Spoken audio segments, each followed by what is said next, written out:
How to make delicious pizza salad. For the dough you need 350 grams of pizza flour, 1 bag of dry yeast, 1 teaspoon of sugar, 1 teaspoon of salt, 250 milliliters of water, flour for sprinkling.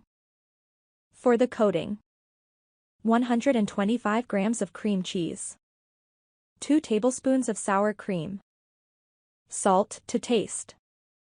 Main ingredients for pizza: 200 grams of mozzarella, 150 grams of Prague ham, 50 grams of arugula, 50 grams of young spinach, half head of oak leaf lettuce, 150 grams cherry tomatoes, olive oil, lemon juice, and salad salt.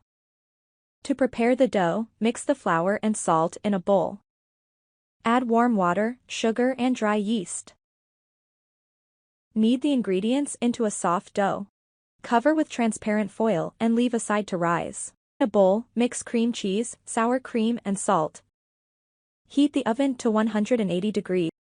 Divide the dough into 2 parts. Roll out each part thinly. Put the dough on baking paper, cover with a coating and sprinkle with grated mozzarella. Bake in the oven for 5 to 10 minutes. Sprinkle with shredded ham. Season the leafy vegetables with olive oil, salt, and lemon juice and spread over the pizza. Garnish with cherry tomato halves.